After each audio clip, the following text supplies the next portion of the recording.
Hi friends! Welcome to Nischala's kitchen. ఈరోజు నేను మీకొక డిఫరెంట్ స్టైల్‌లో ఫిష్ ఫ్రై ఎలా చేసుకోవాలో చూపిస్తాను. ఇది రొటీన్‌గా చేసుకునేలా కాకుండా కొంచెం డిఫరెంట్‌గా అండ్ చానా టేస్టీగా ఉండబోతుంది. దానికోసం నేను 6 ఫిష్ పీసెస్‌ని చక్కగా ఉప్పు, పసుపేసి క్లీన్ చేసినవి తీసుకున్నాను. ఇంగ్రీడియెంట్స్ చూద్దామా? హాఫ్ స్పూన్ ఉప్పు, 1 స్పూన్ కారం, హాఫ్ స్పూన్ మిరియాల పొడి, 1 స్పూన్ ధనియాల పొడి, ఒక పెద్ద స్పూన్ బియ్యపు పిండి, ఒక స్పూన్ జీలకర్ర పొడి, పావు స్పూన్ గరం మసాలా పొడి అండ్ ఒక నిమ్మకాయ, 4 పచ్చిమిరపకాయలు, కొంచెం కొత్తిమీర, 10 రెబ్బలు కరివేపాకు, 10-12 వెల్లుల్లి రెబ్బలు, 1 ఇంచ్ అల్లం ముక్క.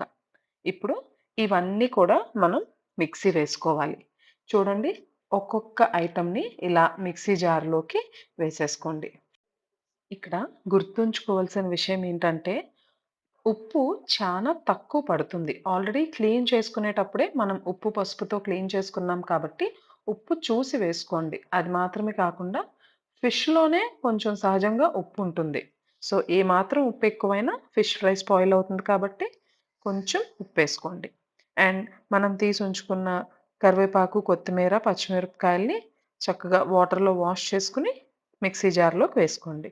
ఇప్పుడు దీన్ని ఒక ఫైన్ పేస్ట్ లాగా చేసుకోవాలి. చూడండి, ఇలా ఫైన్ పేస్ట్‌లా చేసుకొని ఒక బౌల్‌లోకి తీసుకొని అందులో ఆయిల్, ఒక టేబుల్ స్పూన్ ఆయిల్ వేశాను.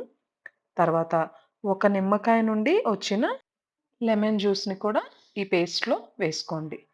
తర్వాత ఒక పెద్ద స్పూన్ బియ్యపు పిండి తీసుకున్నాం కదా! అది కూడా పేస్ట్‌లో వేసుకొని చక్కగా మిక్స్ చేసుకోండి. ఈ బియ్యపు పిండి వల్ల మన ఫిష్ ఫ్రైకి ఎక్స్‌ట్రా క్రిస్పీనెస్ యాడ్ అవుతుంది.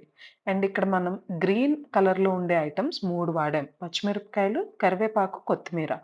అందుకని మన పేస్ట్ గ్రీన్‌గా కనిపిస్తుంది గానీ, ఫిష్ ఫ్రై అయిన తర్వాత మాత్రం చానా కలర్‌ఫుల్‌గా అండ్ చానా టేస్టీగా ఉంటుంది.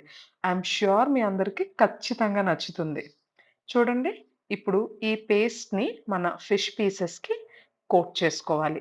ఒక్కొక్క పీస్‌ని జాగ్రత్తగా ఈ మిక్స్ చేసి ఉంచుకున్న పేస్ట్‌తో కోట్ చేసి పక్కనుంచుకోవాలి. ఈ మ్యారినేటెడ్ ఫిష్ పీసెస్‌ని మీరు గాని ఫ్రిడ్జ్‌లో పెట్టుకుంటే హాఫ్ ఎన్ అవర్ ఫ్రిడ్జ్‌లో ఉంచుకుంటే సరిపోతుంది. లేదు ఫ్రిడ్జ్‌లో ఉంచుకోము, బయటే మ్యారినేట్ చేయాలి అంటే ఒక 1 అవర్ పాటు ఈ పీసెస్‌ని బయటుంచి తర్వాత ఫ్రై చేసేసుకోవచ్చు. ఇంకా షాలో ఫ్రైయా, డీప్ ఫ్రైయా అంటారా? ఎలా ఫ్రై చేసినా అంతే క్వాంటిటీ ఆయిల్ పడుతుంది. మీకు ఎలా కంఫర్టబుల్‌గా ఉంటే అలా చేయండి. నేనిక్కడ బాండల్లో ఆయిల్ వేసుకొని ఫ్రై చేస్తున్నాను. అంటే డీప్ ఫ్రై లాగానే చేస్తున్నాను గానీ, మీరు గమనించినట్టయితే నేను ఎక్కువ ఆయిల్ వేయలేదు. ఎందుకంటే ఈ ఆయిల్ ఇంక దేనికి పనికిరాదు. సో, కొంచెం ఆయిల్‌తోనే ఒక్కొక్క పీస్‌ని మెల్లగా ఫ్రై చేస్తున్నాను. చూడండి, ఫిష్‌ని ఆయిల్‌లో వేసిన వెంటనే కలపకండి. అలా కలిపినట్లయితే మసాలా అంతా ఆయిల్‌లోకి వెళ్ళిపోతుంది. అండ్ ఈ ఫ్రై చేసే ప్రాసెస్ అంతా కూడా మీరు మీడియం ఫ్లేమ్‌లోనే చేయండి. లేదంటే బయట మసాలా వేగుతుంది గానీ, ఫిష్ ఫ్రై అవ్వకుండానే పచ్చిగా ఉంటుంది. చూడండి, ఈ టెక్స్చర్ వచ్చేంత వరకు కూడా మీరు ఫిష్‌ని వేపుకోండి. మన ఫిష్ మ్యారినేట్ చేసినప్పుడైతే గ్రీన్ కలర్‌లో ఉంది గానీ, ఇప్పుడు చూడండి గోల్డెన్ బ్రౌన్ టెక్స్చర్‌లోకి వచ్చేసింది. సో, ఈ కలర్ వచ్చేంత వరకు కూడా మీ ఫిష్ పీసెస్‌ని ఇలాగే వేపుకోవాలి. అండ్ ఆయిల్‌లో కొంచెం మాడిన మసాలా ఏదన్నా గాని పడుంటే ఎప్పటికప్పుడు ఆయిల్‌ని క్లియర్ చేసుకోండి. చూడండి, ఇంకో ఫిష్‌ని కూడా నేను అలాగే వేస్తున్నాను. ఈ కొంచెం ఆయిల్‌తోనే ఇక్కడ చూపిచ్చే 6 పీసెస్ ఫ్రై అయిపోయాయి.